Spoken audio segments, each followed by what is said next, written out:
y'all, Marvin here from Blacktop Banter.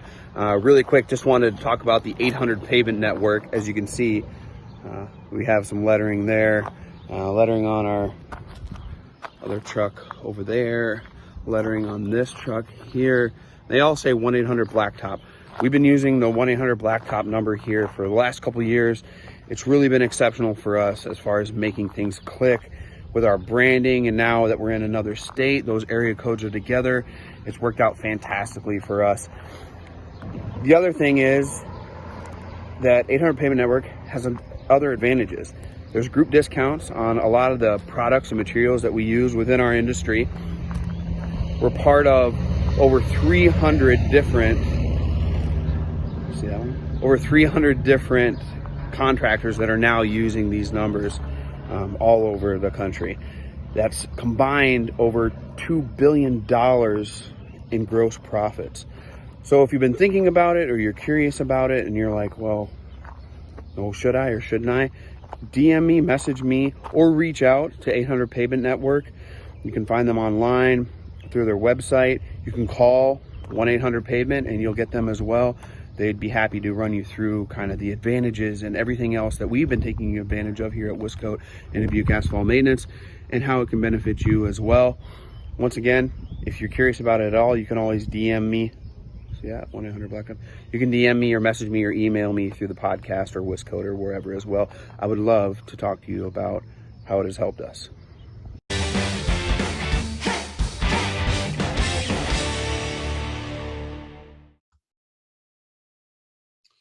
Hey everybody, welcome back. This is Blacktop Banter, episode 68. Moving right along, like I always say, we're kind of getting started with summer. It was 95 here, real temperature in Wisconsin yesterday. Humidity had it up over 100. It's hot. The guys are out doing work. They're coming back early. We're sending them out early to try to avoid any kind of heat complications. If you're out there in the heat, everybody stay safe. Today, I kind of think that we've kind of been bouncing off social media a little bit, kind of seeing each other here and there. And I seen a great post about yourself being on the Forbes Business Council now. And I was like, dude, that's the moment. Let's make this happen. So pull the trigger. Let's make it happen. We got something to talk about. Not that we didn't have anything to talk about, but we definitely got stuff to talk about now. This is James Golden. James is the founder and CEO of the Pavement Management Group. James, go ahead and introduce yourself. Let everybody know where you're at and what all you got going on. All right. Hey, what's up, everybody? Excited to be here on the Blacktop Banner right here with my man, Marvin. I completely agree, dude. I've seen you a couple of times in there. And I think for me, it was you did a podcast with someone in my network, Akia Morrison. Oh, yeah. And that was cool. Akia's a cool cat, man. I really like chatting with her. But, man, I'm the founder and CEO of a company called Pavement Management Group. We're on the maybe the precursor side of what you all do in the industry. Pavement management expert. I've been out there literally pounding the pavement, right? Pave the way. Those are my taglines. I've been out there paving the way for better roadways in America for the last 24 years. Started out at the age of 19, boots on the ground, doing condition assessments of roadways for a light engineering firm. Wow. I just kind of grew up in this industry, man. I'm kind of like this weird dude out there, like a unicorn that understands the construction side of all of it, all the preservation, preventive maintenance, major repair, methodologies, concepts, remaining service lives, cost, benefit, value. But we're like the nerds on the front end, man. We're doing all the data collection. We're doing all the data collection so we can get that information to our public works directors, our city engineers, our engineering partners, so they can make better decisions on how we approach roadway maintenance. Okay. At PMG, it's, data-driven decisions today, better roadways tomorrow. I like it. So that's what it's all about. There's a big ass story behind all that, but hey, that's the introduction, man. Thanks for having me. Hey man, no worries. So let's kind of get started with that, with the early James Golden. I'm guessing at one point you had hair. Oh yeah, I have some hair. I see. Yeah. I can barely remember what it's like. Once in a while, I'll get a reminder, and I'm like, oh yeah, that's what that was like. What was it like for your start in the industry, and then how did it transition to asphalt and pavement? Yeah, so my start to this is pretty interesting. I've always been entrepreneurial. I was one of those kidpreneurs. I'm 43, so I had a paper route.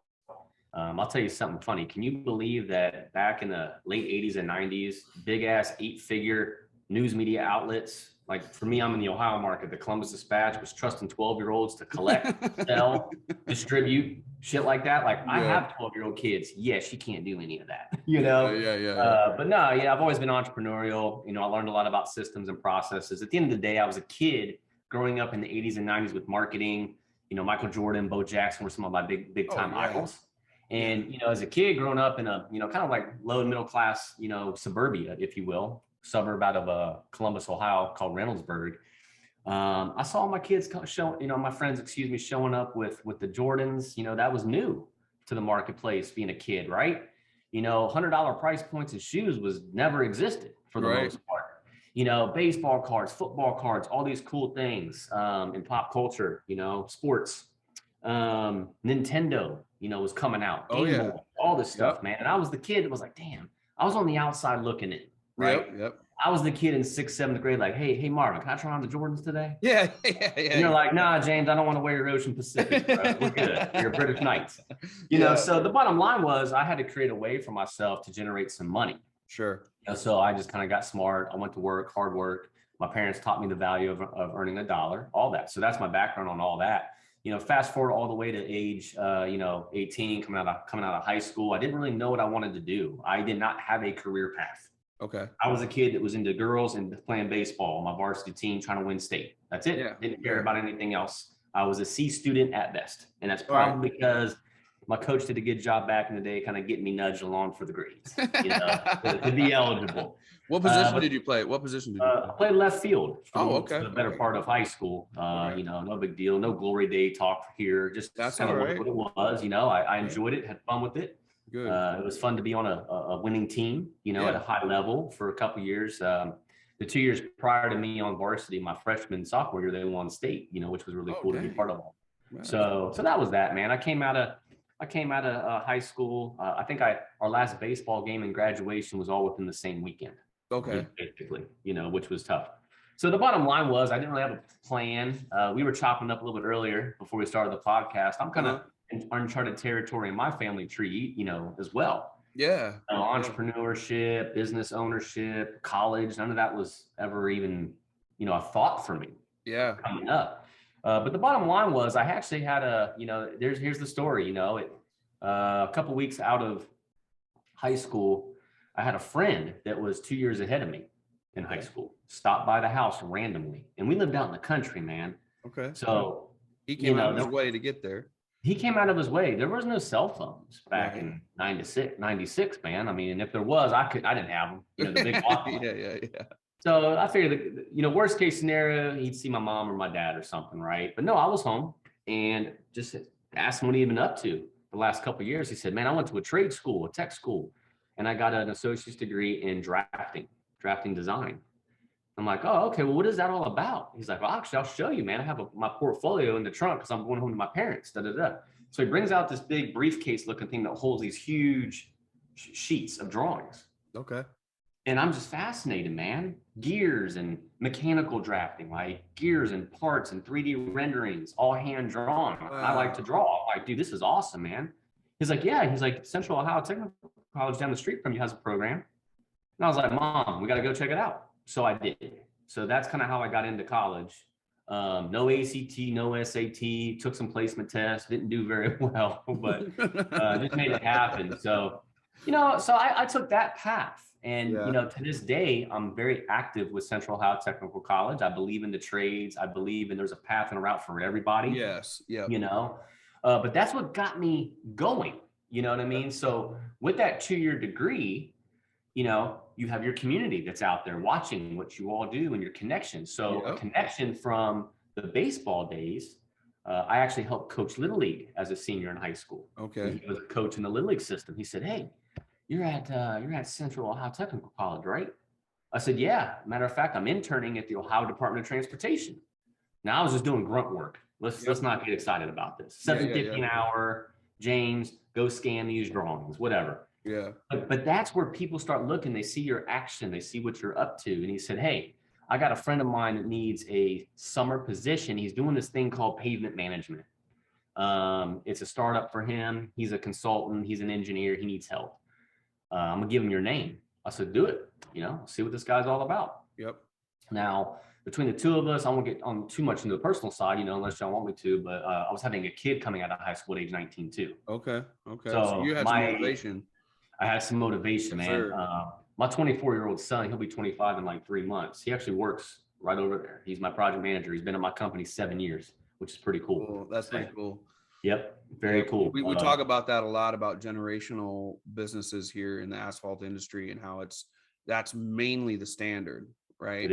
So it's an important thing to kind of keep focus on and attention on. And I think it's cool, dude, when children want to be part of that. And you see like some of these businesses that you think are like tier businesses, like, man, this is the top, that these kids come in and make it even better and bigger. Yes. And they build their own legacy inside of something that's already been built. And it's totally feasible, totally cool to see happen. So it's neat that he's still there and involved with you.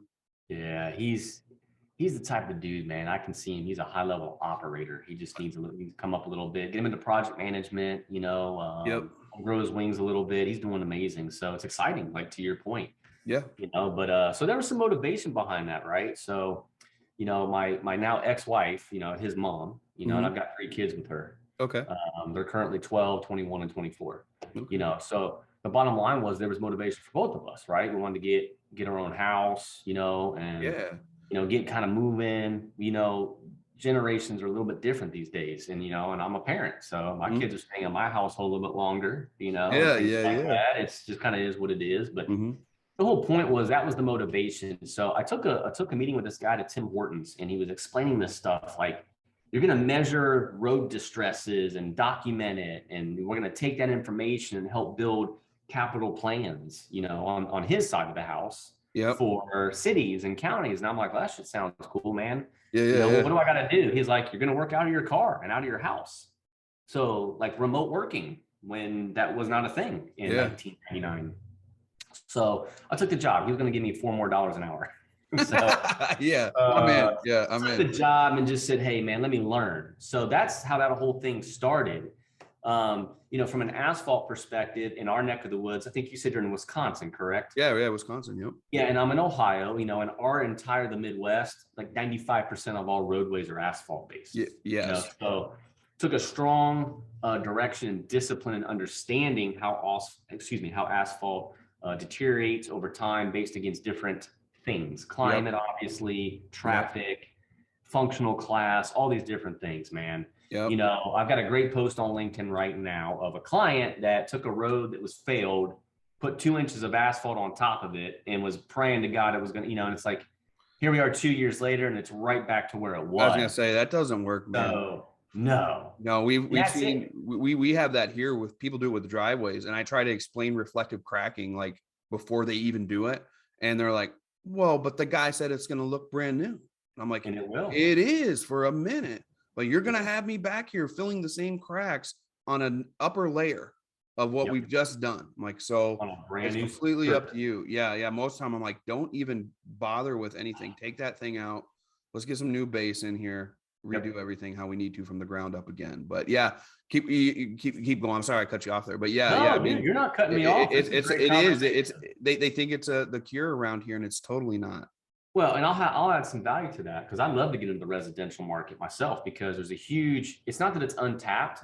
There's guys like you in there. It's just that if you look at specifically regionally, the larger companies aren't going to come and pave driveways for the summer. Number one, there's no money in it. That's how they see it. It's not, but you take state-of-the-art lead generation marketing, there's a business model there, trust me. I've developed artificial intelligence in my world for roadway distress. It's the same with driveways. There's no reason like a homeowner can't go out there and snap the floor of their driveway, and a pool of contractors is like, I know exactly what it needs. You know what I mean? Based on I do just off observations over the year. Like when I went to University of Wisconsin, they had a certification class for maintaining asphalt surfaces, and they had the passer rating, and it was just 1 to 10. Basic. I was like, dude, I can develop one of these for residential easy. I know I can, and we can do it on 4 levels, and that's right. Either A, B, C, D and failing.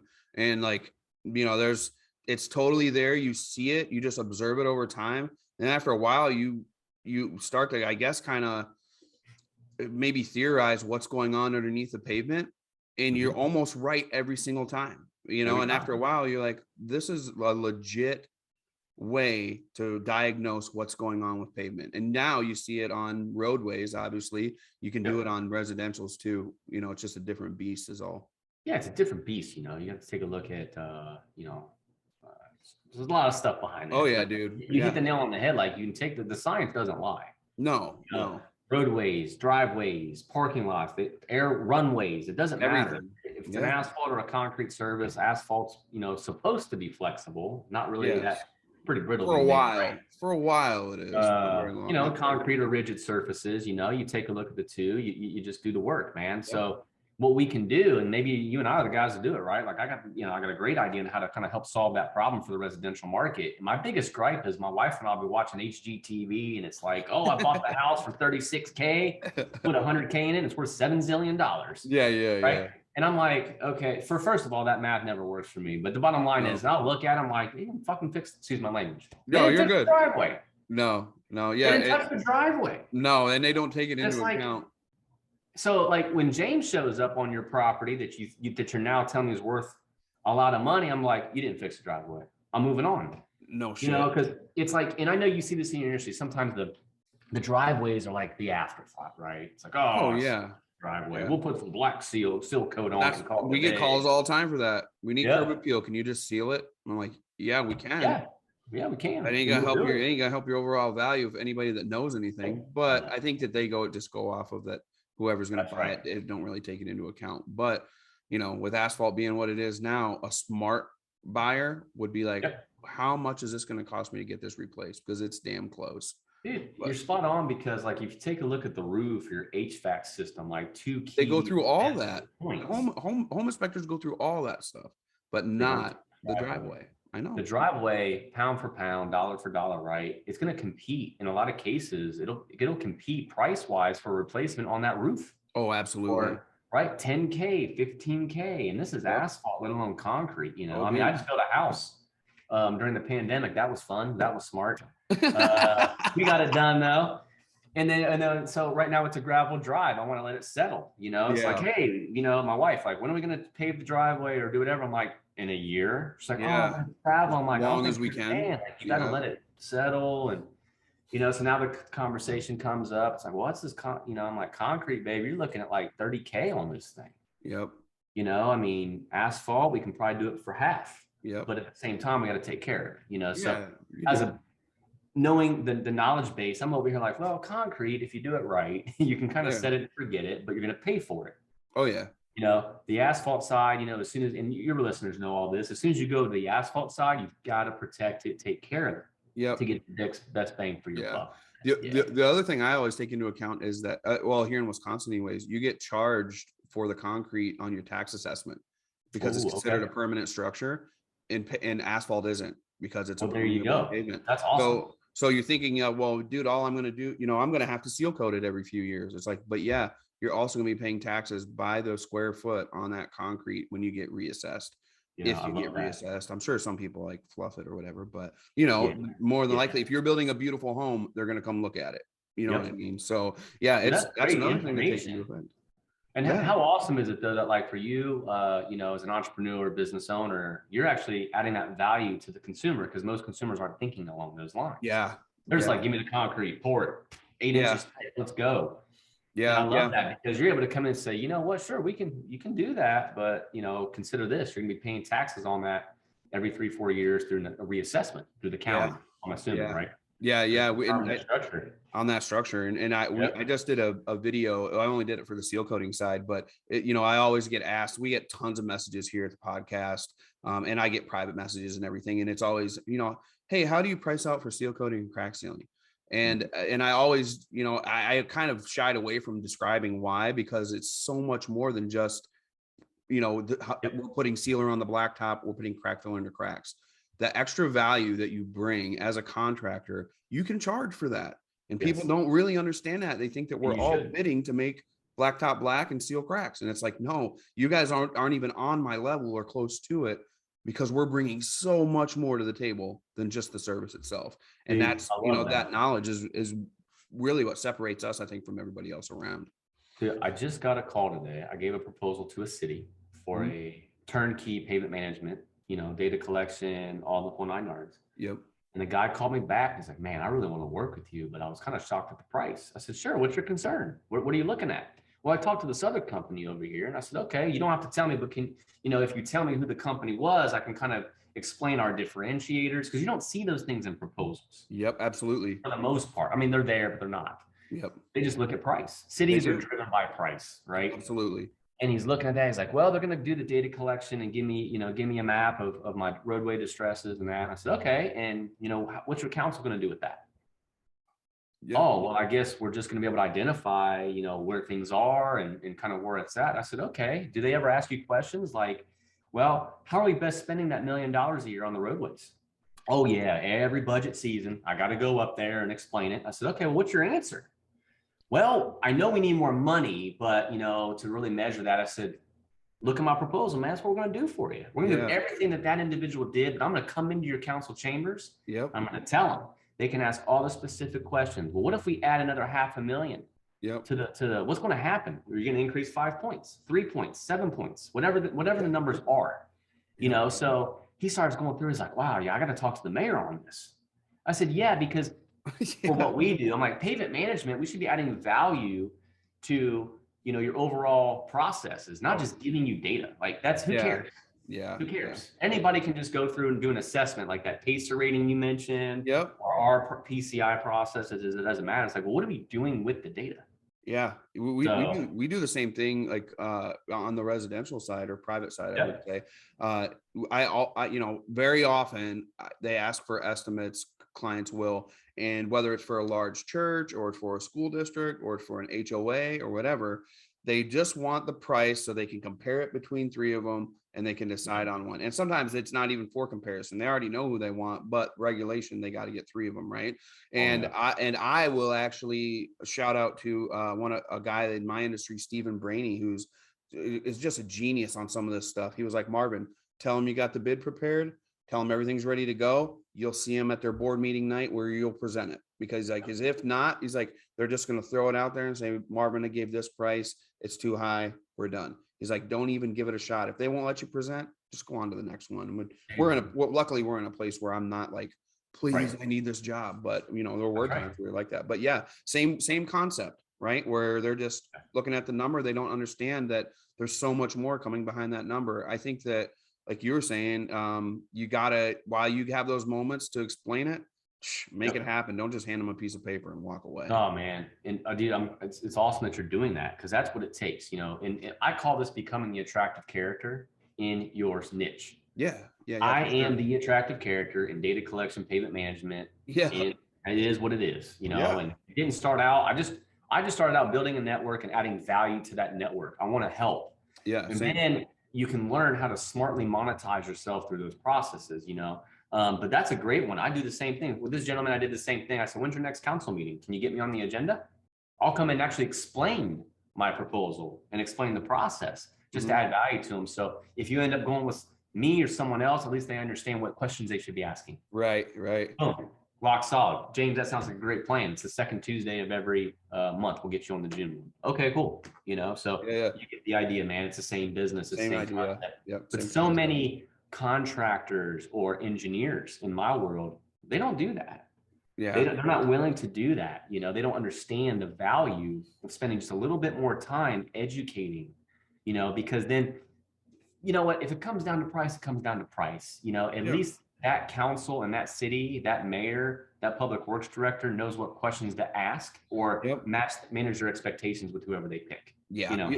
What I come to find out, and to kind of where I leave it is, they might not know if the other guys know their shit or not, but they leave the room knowing that I do know my shit. And and that's an advantage to me right away. So I'm cool with that. If that's all I get, I feel like my percentage of landing that sucker is a lot higher, even if I am at a higher premium. If they know for a fact that I know my shit versus we hope these guys know their shit, so. Yeah, because they're coming, that takeaway for you and I is like, man, you know what? This guy might be a little bit more, but he's going to leave us in a good spot. Yeah, and he wanted it. He came here. Yeah, he came here. He wants it. Yeah, I think so. I think that's the divider. That's the actual value that people are leaving on the table by not, expressing that in their bids or to their clients when they do have the shot and the opportunity. Completely agree. Let's talk about PMG and everything that PMG provides, and then we'll talk about your entrepreneurial spirit, which you and I share, and kind of what else you got your hands in. Absolutely, dude. So Pavement Management Group, it actually started as JG3 Consulting, man. I'm James Golden III, right? Yeah, that's I'm Marvin the third. I think that's a connection right there. So many parallels we're coming across. I know, man, it's crazy. I can't wait to actually, I'll figure out how to get up to Wisconsin or whatever, and we'll hang out. That sounds good. I like bourbon, so I do too. Hold on, I'll show you something. Hold on. All right. That's why podcasting's fun. All y'all listening out there. Check this out. So we both like bourbon, right? Yeah, there it is. I see it. Maker's White. See that? Yes, sir. So this is Rob Samuels, and that's Rob Samuels Jr. signature. So Rob Samuels went up before this went into barrels, grabbed it out of there and said, "Here, kid." And then he dipped it. Like he dipped the whole bottle. Yeah, and he didn't just dip the cap. He's like, "You got to do it deep. Like, I would make sure you see." That's right. I was like, so we've had this for a while. We're still waiting for that moment where I can crack that sucker open. But yeah, bourbon, dude. Let me just say something, because I love that too. I have my own bottle. So during the pandemic, I went on a buying spree, man. I think I was like, and there's plenty of guys have more. There's no brag or anything. I think I went on a drinking spree during the pandemic. Well, all these bottles I had, I was like, well, I'm going to try this one. See, I did the same thing, man. I mean, so I'm in Ohio, so the bourbon, Kentucky is a little closer to me. Yeah, it is. I got to travel a little farther. Mm-hmm. Yeah. So it's just funny. We'll go off on tangent. I'll get into PMG, but that's okay. Same thing, man. So my wife and I decided to build a home mid 2020. Okay. Yep. So what happened was it was me, my wife, 3 kids, 3 dogs, and 1,000 square foot Cracker Jack box rental while we were going to go build the house. We didn't know the pandemic was going to happen, right? Right. Shit, dude. So we had all of this in this place. Now we got remote school and all this shit going on. And, I still went to my office because I was the only one there. We're already built to work remote, so it was easy for us. Yep. Because we're on data collections, pretty easy, man, versus service, right? Sure. But anyway, the bottom line is, I was like, I'm gonna start getting into some. I like bourbon, so I joined a couple Facebook. I got more time on my hands. Joined a couple Facebook threads or whatever. Yep. Next thing I know, I'm buying a few more bottles, and I ended up with like 56 bottles or something like that. And then here's the great one. So when you were to come to my house, you would see all the bottles, but they're all open. Like I'm drinking them, Yeah. And I didn't have a lot of help, Yeah. During pandemic. Whereas you got a lot of these guys, like, it's 1 o'clock. I'll bring it back full circle, man. You got a lot of these dudes are like, they just go buy the bourbon just to let it sit. Like, look, I don't either. And I'm like, cool, bro. You got 28 bottles of unopened bourbon. Why? Yeah. What are you doing? But I do the same thing you do, man. I might get a special bottle. Yeah. And I'm like, okay, here's a goal. There's a goal right here. That'll be a little bit of a celebratory where I can crack the thing open, grab a cigar, especially now the weather's finally nice. Yeah. We live in the Midwest. But we'll talk about some shit I got going on later, but I got my own bourbon coming out. Dude, I like that. I'll share it with you. Thank you very much. I'll get you a bottle when it becomes available, man. I appreciate it. So hell yeah, dude. It all ties into my golden initiative that I'm working on. But the PMG thing, I started JG3 Consulting kind of out of a necessity. I worked for that gentleman for like 13 years that I started out with. Yep. I became the director of operations, ran the company, implemented, like, pavement management as a business didn't exist. Mm-hmm. It existed as a niche of an engineering firm that would do some things. Yep. I systematized that for this guy and made a business out of it. Very small. We were a very, very small company. Yep. But it was pretty cool. So what happened was 3 days after Christmas in 2010, I got a message that says, "Hey man, I need to see you in HR." That's never a good sign. Right. So, and I 45-minute drive, go to, have a meeting with he and HR, and it's like, "Hey man, I'm closing down shop. I'm closing the company down." And I'm like, "What? Why?" Now the man was probably around 62 to 65-ish in that range. And I'm thinking, "What, are you retiring?" He's like, "No, I'm not retiring." I'm like, "Okay, are you, are you selling the company?" He's like, "No, I'm just not just need a break from all this stuff, man. I'm just going to close up the company right now. I'm going to move down to Florida. I'm like, wow, okay, man. So what are we going to do with like the 8 employees? He's like, wow, you're going to have to take care of it, man. Just make sure, we'll give them a severance package. We'll work on it. You're just going to have to, we're going to have to let them go over the next 30 days. And I'm like, I got to do all this? You're the one closing the doors? I'm not scared to do it. I hired and fired. It's just, shouldn't that come from the business owner? Oh yeah, absolutely. Right. Yeah. And I'm like, okay, well, that's interesting. I had 3 of my friends were in the business. That sucks. So he's putting it on me to do that. So I lost 2 of those 3 friends out of this situation, by the way. Yep. But the point was I did it, and he kept me on for about 90 days from that conversation because I was the director of operations. We had a couple projects to fulfill. If anything, it was just, he held insurance over my head to keep my insurance and my paycheck coming in. Yep. And I'm like, that's fine. So on the drive home, I was pissed, man. I got to go home and tell my wife I'm losing my job. But at the same time, I was like, this is probably a sign. So like, this is happening to me. It's not, this is happening for me. It's not happening to me. Yep. Like, there's a reason why this is happening, man. Let's dig deep on this. I got to start my own company, right?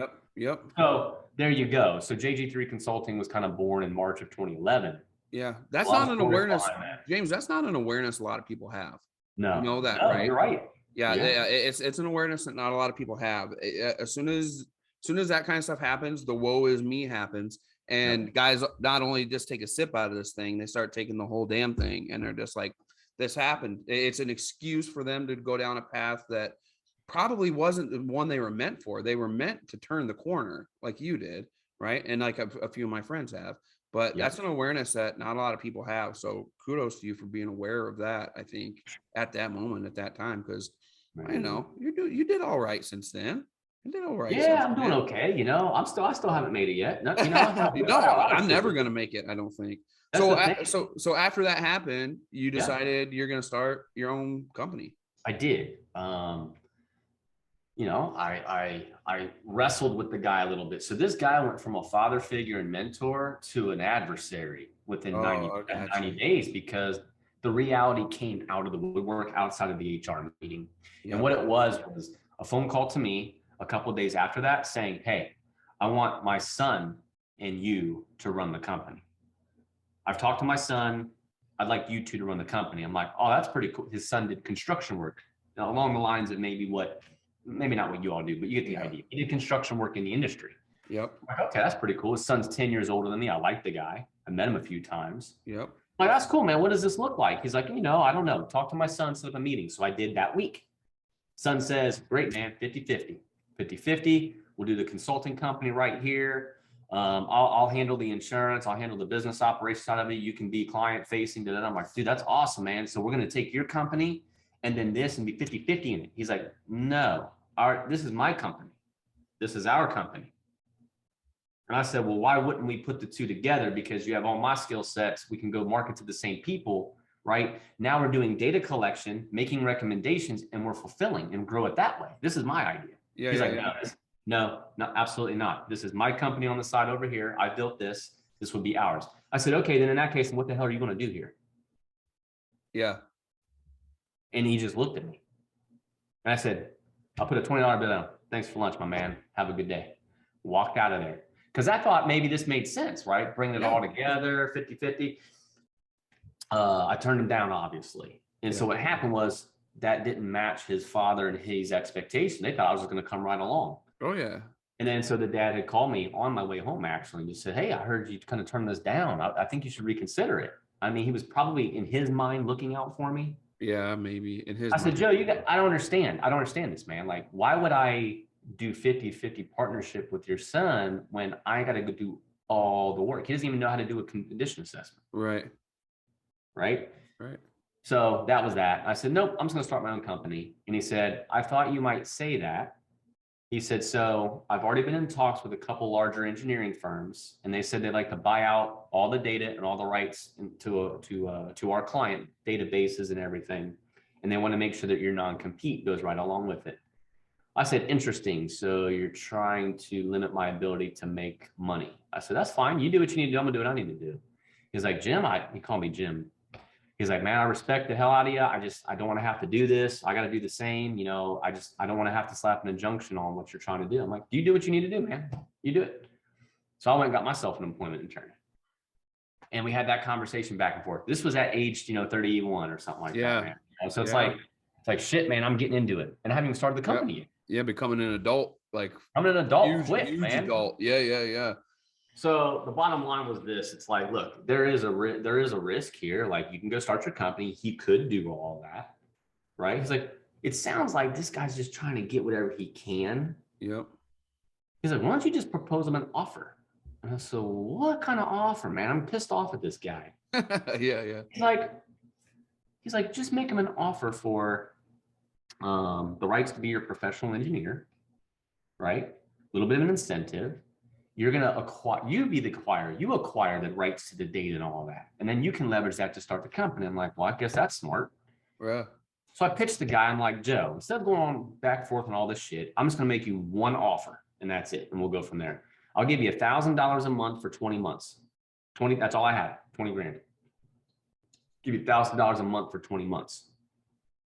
You be the PE and I obtain all the rights to the domain name, the website, right? Our client list, all the data that I already have on my computer anyway. He's like, done.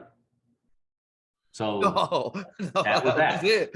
That's all it took. I got good advice, but kind of the point to that was I sought out every step of the way of my life. I've always sought out wise advice. I only know what I know. Yes. So instead of trying to like figure it all out, yeah. I mean, I'm just going to go to a professional and just say, hey man, here's my situation. What are your thoughts? Dude, that's the biggest key to any smart move. Knowing that you're not the professional or the smart person in that room, but to ask who it is the wisest move anybody can make. The dumbest move is trying to show that you do know what you're doing and then try to do it. Like there's one prayer in life that you might make it happen, but the smartest move is just to go to who knows what it is. And if you're an aware person and an observationist, you know who that is. So you just go there, ask them, and it makes great advice. So did he even do anything in those 20 months? Did you have him do anything? It's like, I didn't think so. No, that was just the offer. It was up being a 20 grand offer. And that was that pretty much. That was that, man. I wrote my last check to him, on that month 20 and just gave him a little thank you note, because he was old school, man. He collected checks. So cool. Here's your check. Right. And, he's still around these days. I see him maybe once every year, maybe some conference somewhere. He's in his late 70s now. It's always polite, but that was the catalyst for me to like. Did he retire? Did he just retire or what did he do? Actually, you know what? He did. I think what happened, if I had to break it down, I don't want to put words in the man's mouth. Right. But if you thought. Yeah, I think the bottom line was he was maybe at an age or at a point where he didn't want to run a company anymore. I get you. And his thought I get it because of legacy and family, right? Yeah. And I've told my son day one, I'm like, I'm not building this for you. You can have an opportunity as this thing grows. I'm building this to scale and sell. Yeah. So my goal for you is to increase your skills, leadership, mentorship, right? Build a team, help you build a team. Yep. He's got 5 guys working for him right now. Cool. You know what I mean? So that when and if that time comes, you are needed in the business. That new business owner, you are an asset. Yep. You know what I mean? And then you can grow in that. But anyway, you get the idea. The point is, I think he just kind of got done wanting to run the business. I get it because I've had my days. I'm sure you have. Like, fuck this. This is not worth it. I've had offers to work for some people, and on some of those days, dude, I'm like, that offer looks so much better than what I'm living in right now, man. But let me tell you, it's interesting you said that, dude. I've been doing this now 11 years. Plenty of offers. I have 2 offers on the table for me right now. Yeah. And I'm actually thinking about them. Yeah. Because there's some equity play in there, there's some opportunity, but the point is like, as from the entrepreneurial side of all this stuff, I'm not hireable. You know what I mean? Like, I don't know how to really work for anybody. Even when I worked for that guy, he really did a great job. He made me an entrepreneur. I had to think outside the box. I had to do all the SOPs, hire everybody, create creative ideas to keep pivoting in this pavement management space. And I really appreciate, so maybe I was upset with that guy at one point in time, but now I can look back at my career like, wow, he gave me all that flexibility and freedom to work within a company that allowed me to get to where I'm at. Otherwise, I'm not sure I'd be here. Right? Yeah, that's what I was going to say is you all you really did was change the name. Like you literally, that's all that really happened. I changed the name, man, and there's a lot that kind of went on through all out that. JG3 Consulting operated until 2016. I had a business partner that was an ex-father-in-law. So I lost my job in 2010, 2011, right? Lost my job, started a business. My ex-wife, my wife at the time left. Yep. I had to move out of my house and into my parents' basement. And I had to short sale my house. Dang. All in the same calendar year. Well, the same 12 months. Yeah. And went through a divorce. Yeah. And became a weekend dad to 3 kids. Yeah. And had to go back out in the field and do all this condition assessment stuff, go back on the road. And that's where that bottle you showed up was very intriguing to me, man. And I'm like, oh, this is interesting. So, and I'm not going to lie. I mean, I did drown my sorrows here and there, right? I mean, I was just trying to figure it out and deal with it. Totally been there. Yep. It gave me an opportunity, so much alone time that I really never had to think and reevaluate and say, well, what do I really want to do here? And I'm happy to say that was 11 years ago. And I'm just now, but I am now where that was. Yeah. Because all the things that we're thinking and we're doing are setting you up for about a 5 years out. You're not. Yeah. I don't go any farther than that. I don't go any farther than that. No, you can't. You can't. I mean, you can, but what's the value, right? Yeah, you can, but it's not something you can reverse engineer that far out. 5 years, you definitely can, but you can get farther than that. There's so many variables that go into it that it's not worth it. And actually, if I think back 5 years ago, it seems like a lifetime ago. So 5 years is plenty. Yes. 5 years is plenty enough time to reverse absolutely, engineer. Man. So well, that's go ahead. No, you go ahead. I was just going to finish it up, man. So what happened was, after doing that from 2011 to 2016, I got serious about business. Okay. I just gave myself a really cool job. Yeah. And I made more money. Yeah. And even though I was making money, I was living my life, I was doing pretty well, multiple 6-figure earner. I was like, dude, this is awesome. But guess what? I was still getting in and out of the car, looking at roads. Then I had to go do paperwork. Then I had to go do analysis. And then I had to go to a council meeting. And then I had to go do sales. And I'm like, holy shit, dude. Like, yeah, dude, this is not sustainable. No. I mean, it is, but this is my ceiling. Yeah. This is like, is a few $100,000 a year with all of this effort, stress, and all that really worth it? Yep. And time. You're losing that commodity. That's the thing. I lost all my time. Yep. I'm like, man. So as a young business owner, I started figuring all that out. Yep. So I said, nah, man, I'm gonna burn the fucking boats. I'm starting over. Yep. And I did. You did. A new federal ID and everything. You did. I see a lot of people get tied. Yeah. A lot of people get tied like their name and shit. They get romantic. I call it getting romantic about it. Getting romantic. I never got romantic with it. I don't either. JG3 was me. It's me. That's my nickname, JG3. You know, I burned it, dude. I'm like, no, this ain't gonna work. When I go to a conference or an APWA show and they're like, hey, James, JG3, what do you guys do? Right? Hey, James, PMG, Pavement Management Group. Oh, you guys do data collection? I mean, when you're in the right rooms. Yep. It's that instant identifier. So I said, I'm starting over. So I did. And what I did at that time is I burned the boats. I got rid of everybody except one person in my company. Okay. And I said, hey, and this is why the only one dude really stayed. If you guys had an opportunity, I'm like, I'm going to do something weird. And they're like, well, what's that? I'm like, we're not getting out of cars and driving and staying out of town anymore, dude. We're going to use GoPros and capture videos and go look at them and see if we can see everything. They were like, okay, I'm in. One guy did. So I did. I called my best client at the time that I had. I said, hey, man, for your condition assessment year, I want to do something different. What's that? I want to hook up a GoPro, go capture video, and then post-process it that way. Oh, okay, I trust you. And I did. So the bottom line is Pavement Management Group was the catalyst to what I'm doing. And then during that pandemic, I started doing machine learning so that I could teach the computer algorithm how to identify all that shit that you see out there. Yep. So now it's almost like all you have to know how to do is drive a car and operate a GoPro. You don't need engineering out in the field anymore. Bring the data back, post-process it through the cloud, and I've got all the data I need in half the time. Really? So that's what we're doing, dude. It's really cool stuff. Dude, that's epic. So I know it took me a minute, man, but I wanted to kind of get there, So that's what business is. It's if you're not pivoting, if you're not changing, you're dying, Oh, so yeah, especially nowadays. Constantly be thinking. So my next iteration is cool. I got this artificial intelligence. What's the next one here in a few years? Well, I think it's LiDAR. So I'm going to go start working with that. you know? So anyway, it's building a business that is sellable, you know, scalable, sellable, it's viable, you know? Yeah. We shouldn't be slaves to our businesses. No, no, absolutely not. And I think that the reason that people plateau or that they get burnout is because they're not planning for how they're going to ease that stress in their life. And sometimes the thought, some of these guys, when you're a smaller company like we are, you think, well, I'm going to hire somebody and it's going to knock out 50K at least out of my budget, that you're like, oh shit, I can't let go of 50K.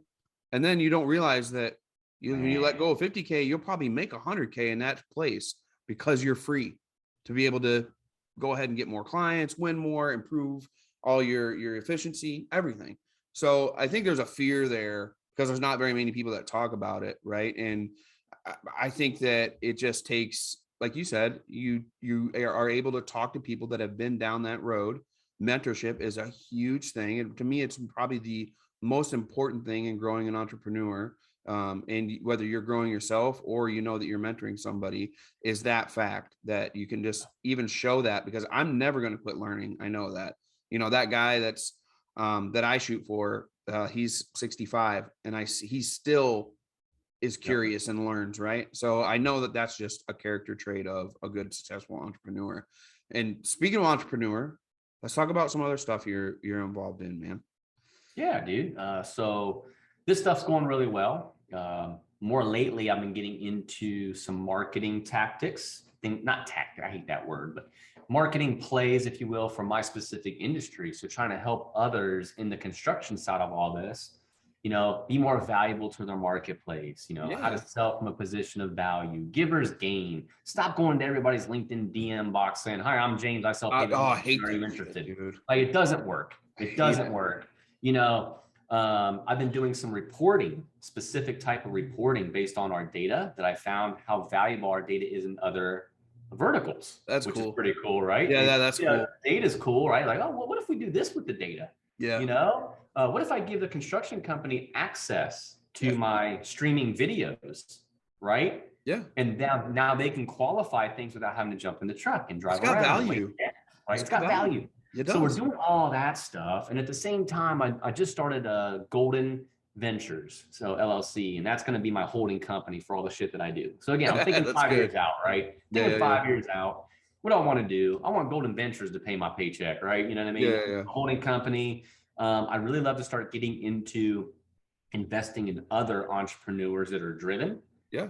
Right. And where I can add value. Like, here's how I can add value as a minority partner. Let's get you scaled up. If you're already doing 50, 60K a year by yourself, great. Let's get you to 6 figures and then a plan to 7.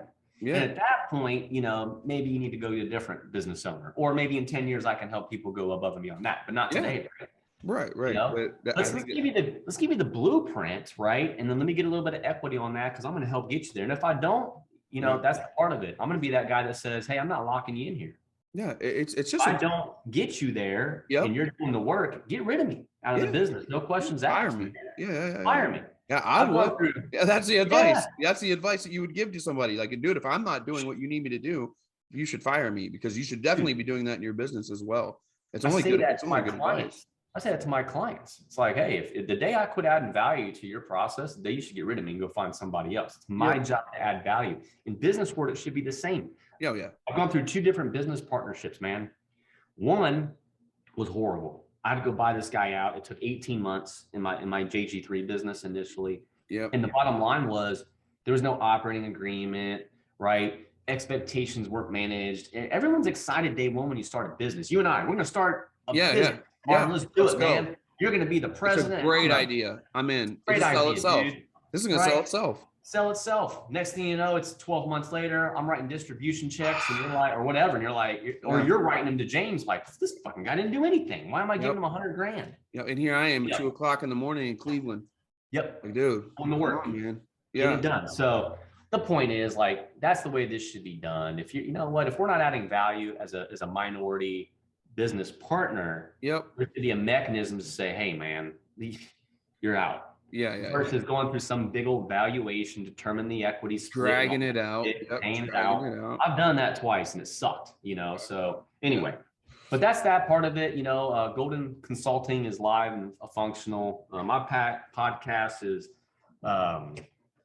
oh shit, dude, the Golden Hour, with the GOAL, the Golden Hour. Yep. I just got this chain, today. I'm kind of representing like myself, it. man. I like love it. hip hop, rap music. I love my bourbon, I do too. You want to know something? That was my rap. That was my rap name was MJ3.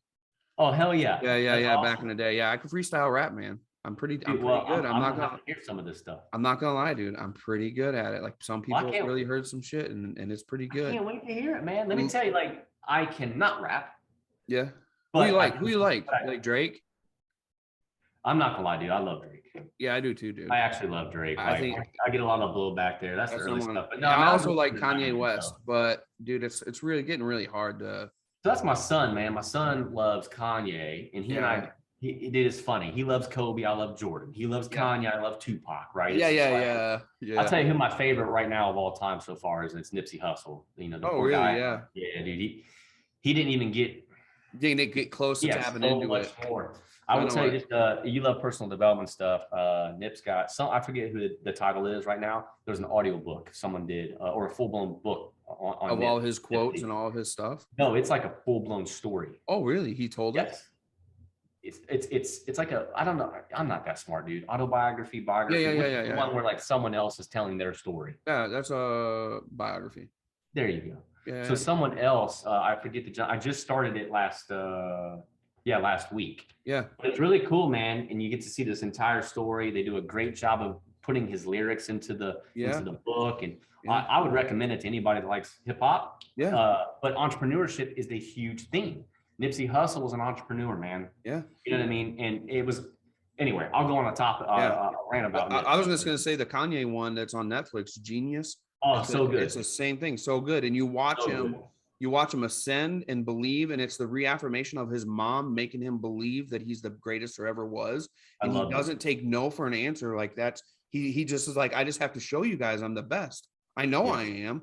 I just have to show you guys. And then he gets a shot, gets up there. And then I think success gets to it and realizing that there is no limit. And that kind of allows your brain to release all bounds. And I think that that's where he's at right now. It's a rough run, unbelievable, man. It's so crazy to see that just that ascension can happen. Dude, vivid scene in that documentary is he's in Rockefeller Records with his CD going office to office to office. To everybody. No one's even paying attention. Nope. But he's in there full of passion and life, right? Rapping and doing it. Everyone's just kind of staring, looking around on the phone. Dude, that was very pivotal to me to really show you that it doesn't matter. No, it doesn't matter. Don't matter. He was going to do it. If Rockefeller didn't sign him, he was going to do it no matter what. So they just got lucky enough that he didn't walk in time, and that they finally signed him. But I think that that's the kind of, when you have that drive and passion, if you don't do something with it, it sets you nuts. So like I was never going to be able to cap. Like I liked the idea of it, and I didn't goal set until I was probably my late 20s, but I had already hit goals that I didn't really realize were goals. They were just things that I wanted and levels I wanted to be at. Yep. And then when I got there, I was there for about a year, and I came back one day and I was like, if all I do is make blacktop black for the rest of my life, I'm going to be miserable as shit. Yep. And I was like, I have to figure something else out. And that's a story for another time. But let's talk about your books real quick before we transition into something else, because that's part of your entrepreneurship too, we'll say. Yep. Let's talk about it. Always wanted to be an author, right? Never had any idea. I think a lot of people want to be authors. Like, let's be honest. I do. It'd be cool to be an author, right? But I think most of us don't understand how obtainable it actually is in 2022. You know what I mean? A lot of us think, oh my God, I got to be a slave. I'm so busy to writing. How am I going to get this done? But you know what? There's some amazing processes available to all of us right now with just modern technology, voice recognition. I'm really good at coming on camera and talking, or walking around and talking to my phone. You can take that, get it transcribed, go get it professionally edited, break it down. You got to hire the right people, man. Right. Okay. So for me, what I did is I wanted to dip my toe in it and maybe be a chapter contributing author as a co-author versus just going all in on a book. I wanted to learn the processes a little bit. So what I did is I have a great publisher named Jamie Wolf, Wolf Publishing. She had reached out to me through a different circle, a network. You know, your network's your net worth, by the way. Like, Yes, it everybody is. I knows say that a lot. I say that a Dude, you lot. got to get out there and meet new people all the time. But so I met her through a small network, and she said, James, we're doing a book called $1 Million Dads. You would be perfect for this book. We would love to have you as our final author. I said, this sounds awesome. And I've always thought about, you know, contributing to a chapter, writing a book. You know, what's the timeline on this? She said, I'm not going to lie to you. We weren't going to add another author, but I was talking with my editor and some other group. They love you. They'd love to have you on the project. Can you, this was a Thursday. She said, is there any way you can contribute to chapter Monday? I said, Monday?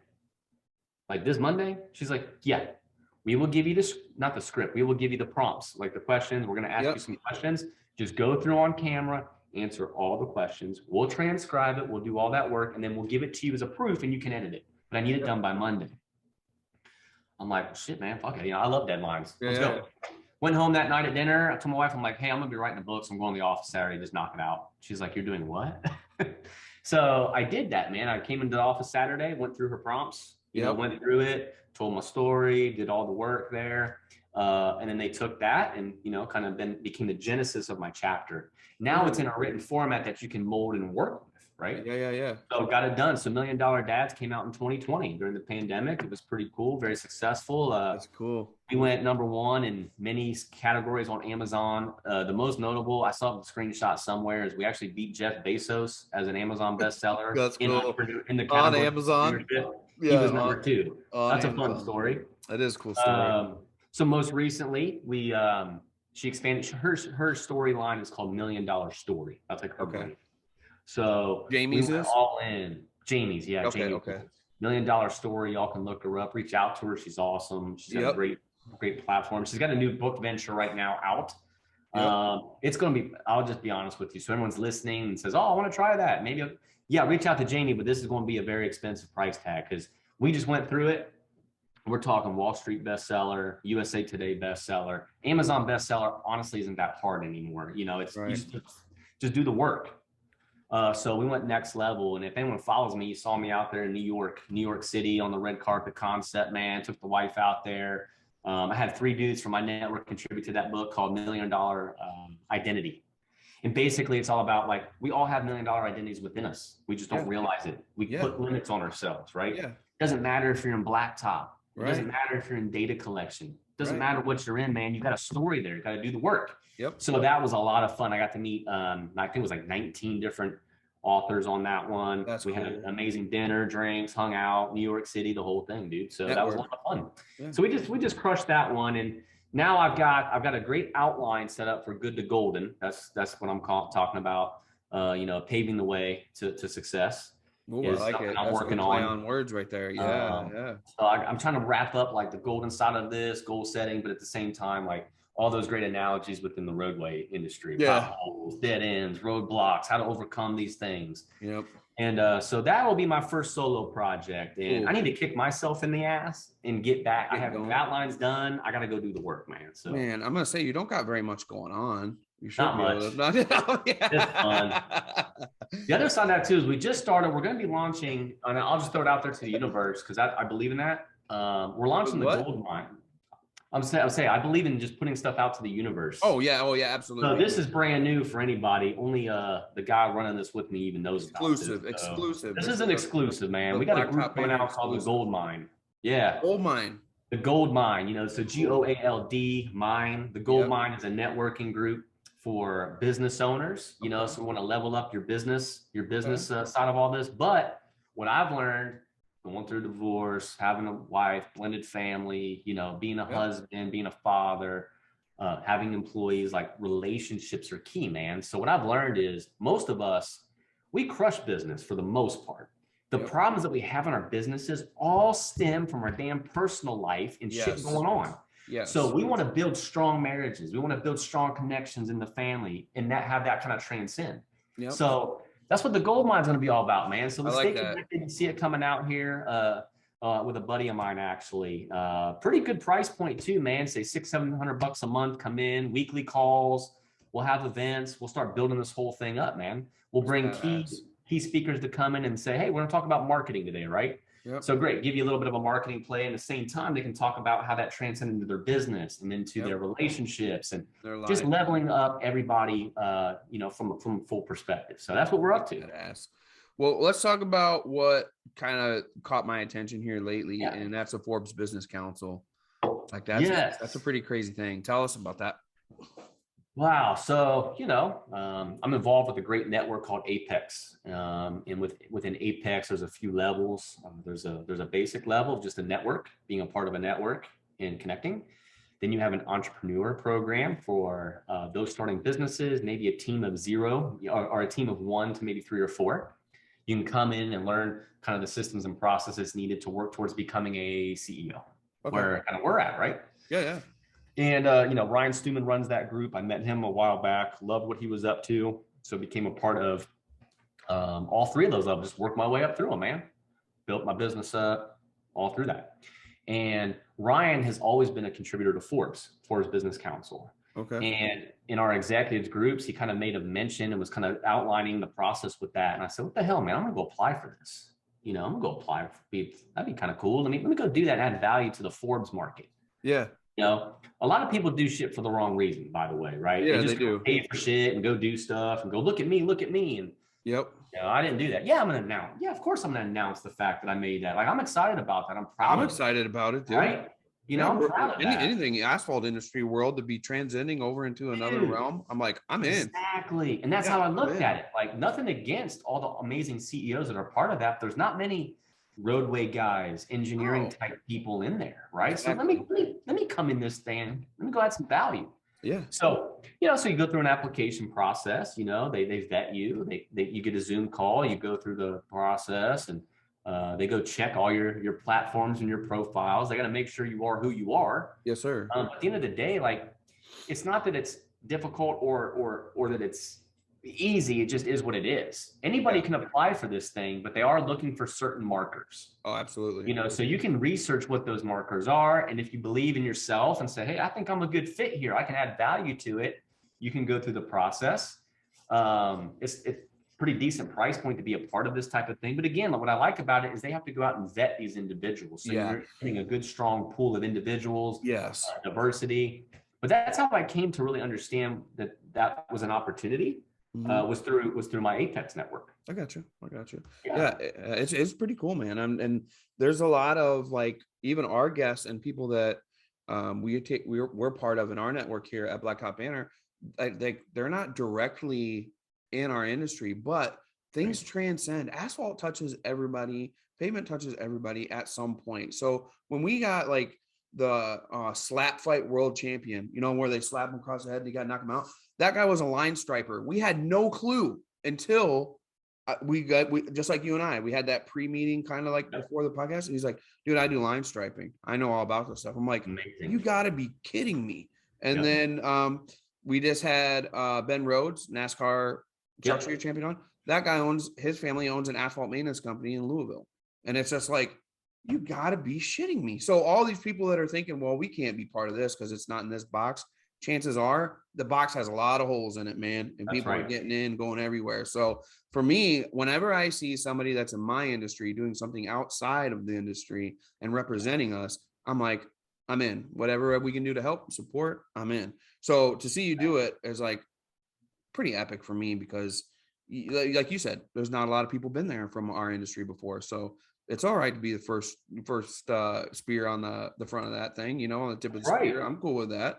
And the other, what I think qualifies you, in my opinion, is your belief in pavement preservation, like I have. You know, for people on the outside, especially like homeowners and other people, this industry has had a black eye on certain things. So there's always that feeling of, is this really even doing anything when it comes to pavement preservation, right? I know for a fact it does. I've been lucky enough to witness it through my whole career so far. I've seen plenty of tests and experiments and everything throughout the years to see that is as well. But you have a good belief in that as well, and certain ways that you portray that to the outside world. Do you want to talk about that a little bit, your belief in pavement preservation? Yeah, absolutely. So I'll start it with here. Potholes are a choice. Yeah. Potholes are a choice. You can argue with me all day. There's a few things I'm going to get in an argument about, right? And defend. I don't care who you are, where you're at, homeowner, business owner. Well, this pothole keeps coming back, James. You're lying. Yeah, there's a reason. So the bottom line is, and I'm not trying to be rude or a dick. It just is what it is, man. Potholes are a choice. So when we look at how we protect and take care of our homes, our vehicles, right? We have to be doing the same thing to our driveways, our parking lots, obviously our roadways. Because to your point, they are the connector to everything on the planet. We don't have hovercraft cars yet, y'all. They're not here. I mean, EVs are coming, but they still use asphalt roads and concrete roads to get there. That's right. Okay. So the bottom line is, if we understand, everything for me boils down to this phrase: the right treatment applied to the right pavement at the right time. Yeah. I don't care if it's a 10 by 100 driveway or 100,000 miles of a roadway network in America. It doesn't matter. Okay. So you have to start thinking forward. When you bought the car off the lot, what does it do day one? We all know this. The day you buy a car, what does it start to do day one off the lot? Lose value. Lose value. It depreciates. So does the damn roadway. So does the driveway. Immediately. You shove that oxidizing immediately. Oxidizing in the truck on the way there. Yep. Period. End of story. So what do we got to do? We got to look at protective ways to kind of mitigate. You can't eliminate, mitigate the oxidation. That's step one. Yep. Seal coating in the driveway industry, rejuvenation in the roadway industry, doesn't matter. Yep. Step two, once that product has run its course, okay, now what are we looking at? Well, we got cracks forming. Yep. Okay, cool. So again, potholes are a choice. It's because of water getting in, infiltrating in underneath the pavement surface, load, strain, stress and strain, expansion, contraction, freeze, thaw, boom. There it is. So common sense says if you eliminate the water intrusion, you will eliminate the problem.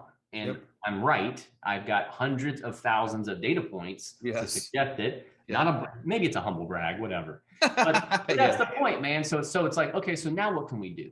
Yep. So we have to start shifting the mindset in specifically the roadway industry, but our driveways as well. It's like we have to perform preventive maintenance activities and preservation in a timely manner to keep this. And by the way, how much we don't need to do cost, but if I hire you to go install a new driveway on my new home, it's going to cost me $10, $15, $20,000, right? Yep. Yep. Okay. A roadway, the average roadway, depending on how you want to look at it, to reconstruct 1 mile of roadway in America is $1 million. Wrap your head around that. Per mile. Per mile. Now think about how many miles there are. There's and I know the numbers. There's like 2.2 million miles of asphalt in America. Try punching that in your calculator and watch it say error. Error. It ain't going to come up. Yeah. Error. So that's why James says, hey, there's a reason why there's a $480-some billion infrastructure bill on the table. You all see $1 trillion.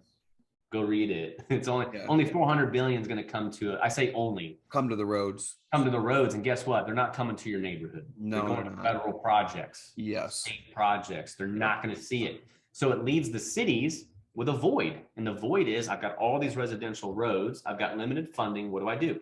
You do preventive maintenance, preservation, and when the road fails, you repair it the right way and then start the process all over again. Yeah. Period. End of story. You do that, we can make roads in America last over 30 years without ever getting to a point of failure. So and thus saving somewheres, I believe somewheres it's around 40 to 35% of over that lifetime. If you were to replace it with new pavement, you save 30 to 40%. Imagine saving 30 or 40% on a budget. That's $400 million or $450 million. Dude, it's crazy. Over a sustained amount of period of time. The only thing that's going to be a better spent of money is making hovercraft vehicles. Like that's the only over preventative maintenance. The only thing that's a better spent of money is making hovercraft vehicles. The people have probably loved to hear you speak in this podcast.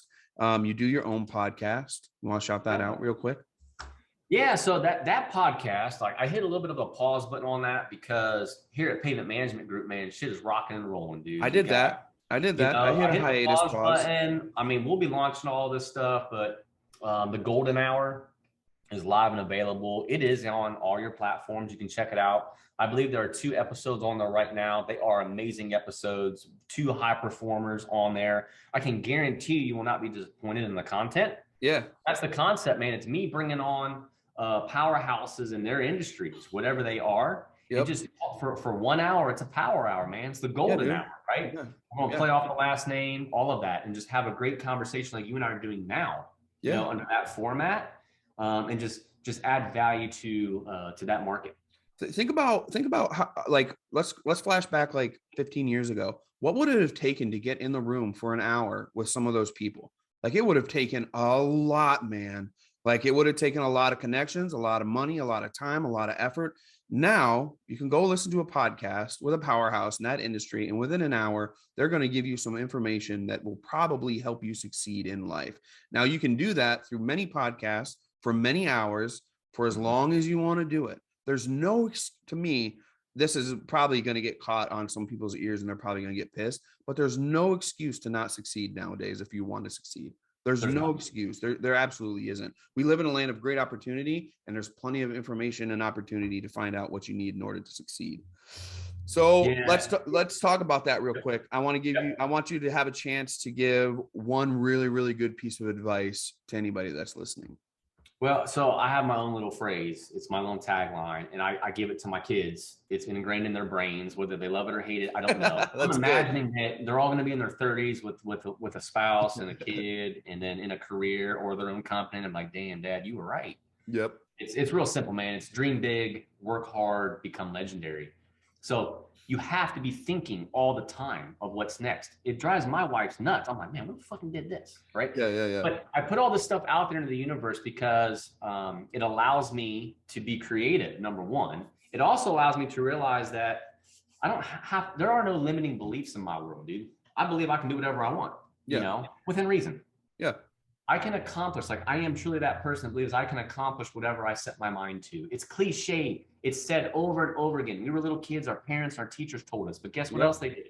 They also told us, no, stop. Yep. You know, you're not allowed to do this. Schools are institutions, man. I mean, so you come out as a kid in 3, 4, 5 years old thinking you can do whatever the hell you want. Then you go get institutionalized by us as parents. I get it, man. I told my kids no all the time. Yep. You know, you think you're looking out for them, you know? So it's okay. It's okay to dream, man. Dream big, but you got to work hard. You have to take action is my point. Yeah. It's not to take action behind it. Right. And then once you take those actions, understand why you're doing those. What's the purpose behind it? So become legendary. Obviously I love Michael Jordan, man. That's a little bit of a play there, but for me, it's just leaving a mark, leaving your impact, a little bit of the legacy component, right? Yeah. Whenever I leave this planet, if someone in the road industry, I want them to be able to come across my YouTube video to say, man, that dude added some value here. Yes, dude. That evergreen content, right? Like I found this video from this guy, James, that said potholes are a choice back in 2020. And he was right. Yeah, you know, that's what it's all about. I try to get people to understand that when they've been a guest on the podcast, which I'm thankful that you realize it. I think, you know, sometimes I'll talk with some of my guests and be like, dude, my son and your son may have a conversation 20 years from now, and maybe we're gone, or 30 years from now, and maybe we're gone, and they're going to type in our name and they're going to see us on here having this conversation and understanding our ideas, what we believed in, what we were about. Like, it's literally a video documentary or note to them personally saying, this is your dad, and this is what I know, and this is what you should do. And if you don't, this is going to happen. And I want you to choose whatever you want, but just know that I want this for you. And I don't think people realize that. They just figure we're on here having fun, and that once they listen to it, it's going to be gone forever, but it's not. It's on here forever, and people are always going to find out that information. Some of those little tidbits that you gave, some people are going to listen to those maybe 10 years from now, and it's going to change the trajectory of their career or their life. It's an important thing to do, I think. It's very important. We should all be in. I want everyone to understand it. Just because you're not some CEO or entrepreneur, you know what I mean? Yeah. That doesn't really mean anything. You have value, you have experiences, you have skill sets, you're unique. You know, it's your obligation to go help level other people up to the best of your ability. If you do your job right, follow the dream big, work hard, become legendary, you keep learning. Like Marvin and I are on that success journey. There's no destination here. Like you can hit success in your GPS. It's not going to take me anywhere. It's going to keep going and going and going. Yeah. Mine's going to keep saying, redirecting. Reroute. Yep. Yeah. Redirecting. Totally. Let's give a shout out to your socials real quick so people know where to find you, my friend. Obviously, it's James Golden on LinkedIn. But then James Golden III, actually, with the 3 eyes, just James Golden with the 3 eyes on LinkedIn. The easiest way is James Golden Pavement. You'll find me immediately on that. On LinkedIn, I'm absolutely Mr. CEO. I'm talking a lot about this type of content that we're talking about today. Pavement management, preservation, being an activist. I put in a little bit of leadership and mindset stuff in there too. Sprinkle that in. On Facebook, obviously just James Golden over there. I think well. I'm more me, you want to see everything I'm up to and doing, all that fun stuff, right? Instagram, same handle at James Golden, just with the A. So GOALDEN. Cool. The easiest way to connect with me really is just go to jamesgolden.me. That's just a quick little website, like a little PR page. You can kind of see all the links and things right there. Yeah, man, you can go find me, connect with me. I'd love to have as many people come into my ecosystem as possible. I tell everybody too, man. If you're listening, man, feel free to hit me with the DM. Just do it the right way, right? Just do it the right way. Hit me with the DM, connect with me, do it the right way. And I'm happy to have a conversation. Yeah. I think that's people don't realize there's an etiquette to that. That's right. There's sometimes where I'll get a message and they might have the best intentions in the world, but they came at me wrong. And I'm like, I don't have time for that. It kind of shows your character before you have a chance to introduce yourself. And so there's certain people that I just don't have time for. And if you're built of a certain character, I'm sorry, but I don't. Dude. I only have time to surround myself with good people. I'm here for a short time, and I want to make sure it's a good time. So you got to make sure, like, just real quick on that, like, you only get one time to make a first impression, right? There's that whole saying. In this day and age, that absolutely extends to how you connect on social platforms. Yes. So it's not just about like, well, James, you ignore me for 3 weeks, then I go meet you at a conference, and you're a different person. Sure. But how did you come at me? What was that first, interaction like? That's very important. So you're right. I think you hit the nail on the head. And sometimes it's not even the intentional first reach out. Sometimes it's just what you posted, right? And it was like, oh, nah. Or, dude, this guy's interesting. I really want to talk to this fella. We connect in a lot of ways, I think. It's important. It's very important. And some people, I get it. They want to post their personal feelings and their thoughts and whatever. That's great. I get it. I totally get it. If you connect with somebody on that level, congratulations. If it's just something that you're following along with a trend, or you're saying it just to get some attention or whatever, I'm out. I don't have time. Right through it. I don't have time. Right through it. All right, let's do something fun quick. We're gonna do pod deck. Let's see. One of these said, which celebrity chef would you most like to make you dinner? The other one said, what's something weird that you recommend everyone tries at least once? Let's go ahead and shuffle these up. Okay. See what happens, man. This will be fun. Yeah, dude. No, I've never, like, nothing's like bad. It's just weird shit sometimes. Yeah, it's all fun, man. I love being put on the spot anyway. Put me in the hot seat. Okay. This probably isn't like nothing too crazy. We'll see if I can get up there. What do you think is the most unpleasant sounding word? Moist. Dude, everybody says moist. Really? Okay. Everybody says moist. They do. I don't know why. I'm not lying. I agree. My wife agrees. Unpleasant, like I don't know. It is. You know what it reminds me of? It reminds me of like the temperature here right now, the humidity. Yeah. Humidity. And dude, there's parts of my body that are like that, and I'm like, I don't even want to think about it. I don't want to think about other people's parts of their bodies in this humidity or what it is. I'm good. Let's just get home, get in the AC, get a shower. I know, man. I'm with you on that one. You can throw another card if you want, man. I apologize for just hitting that. No, you nailed it. You nailed it. You nailed it on the head. We'll do another one. You want to do another one? Sure. All right. This is probably a good one for you. Okay. This is the first time we've ever did two with one guest. All right. By the way. This is the first time for everything. See that? What's something that you'll never be able to do well? I've never been able to sing well, for sure. But I love to sing. So that's kind of where this goes, man. I'm pretty open about this. Like, I grew up in the 80s, man. I'm a closet Madonna fan. You'll find me in my TRX jamming to like Tupac Shakur. You know what I mean? I'll throw on stuff. I talked about that. And then the next track is Madonna, man, Material Girl, and I'm all in. And that might even get turned up a little bit more. I'm always in my car, man. I'm always rapping and singing and stuff like that, but I suck. Like, I don't even do karaoke back in the day. My wife like, please don't do that again. Please don't do it again. I'm like, but it's fun, I just like to be myself and it's have a good fun. time. Listen, I'll kind of, go ahead and bounce off that. I like Justin Timberlake. Like I do too. I can't help it. Listen, man, he's got swagger. He's got swagger. I'm cool. Yeah. He's funny, right? A good actor. Like he's multi-talented. I'm in his music. Like, dude, I I'll take my shirt off, I guess, if he's around. Like, it's so good. So I gotta say this real quick, man. This was just last week, I think. I posted a picture. I did a post on Facebook, and I was talking about. You're trying not to look at the camera even when you're talking. I don't mind being myself, man. Yeah. People love it, hate it. I don't care, Yeah. But like, I'm not out here doing political stuff, man. I just be me. But Yeah. I posted something about I bought a Ram TRX truck, and I was doing a road trip. I'm like, man, I definitely didn't buy this thing to save on miles per gallon because I was at the gas station. I was like at a Buc-ee's gas station or something. Yeah. And I was like, I see it I bought it because I see it, I like it, I want it, I got it. That's an Ariana Grande reference. Yeah, it is. It rings. I like it. And I said, yeah, I like Ariana Grande, sue me. Come on. Just having fun with this. Yeah, you got to, dude.